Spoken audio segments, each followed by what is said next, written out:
The Urbanite Theater brings new, cutting-edge, thought-provoking plays to the Suncoast theater scene. Plays that introduce new ideas, excite the senses, and sometimes make you want to go back and argue with the cast weeks later about some idea that's been bugging you from a play.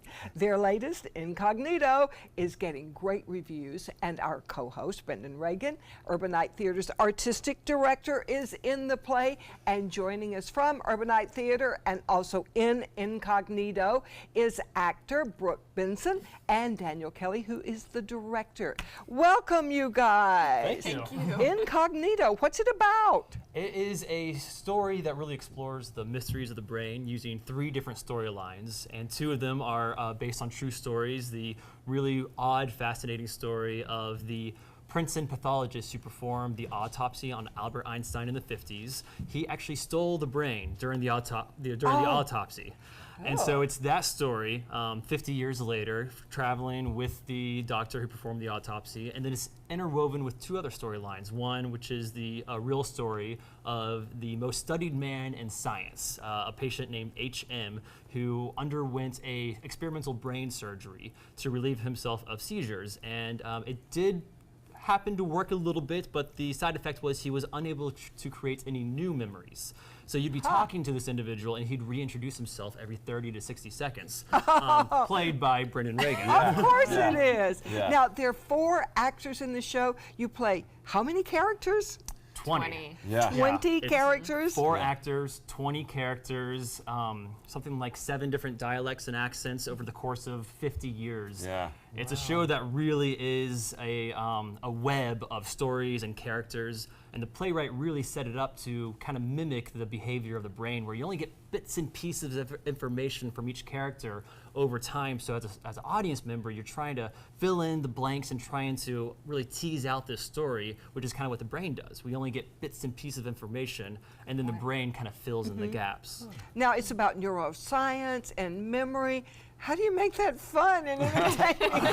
Well, the good news is it's a wonderful exploration of humanity, and so it's tender, it's funny, it's heartbreaking. There's so much human life in it that the science is actually somewhat secondary. I think you'll leave and the ideas about science will grow on you afterwards, but it's hopefully, if we're doing our jobs, the characters will draw you into their lives, because they all lead fascinating lives and have interesting relationships. Yeah, it's more about the relationships between the characters. Which it always is. Yeah. That's what we always care about. So is this based on science, or is it fiction? A little bit of both. So the playwright certainly took some liberties. So 2 of those stories that we mentioned are based in reality, or based on true events and true people. But of course, there's some embellishments and some creative licensing there. And of course, there's characters that never existed that these 2 embody beautifully, with a lot of humor and a lot of heart on stage.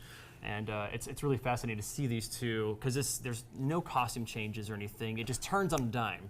So you'll be in one scene following one character, and Brooke might turn around and start speaking in different accents and have a different body language and be speaking to someone else on stage that you said, wait, we're in a different time period, we're in a different world.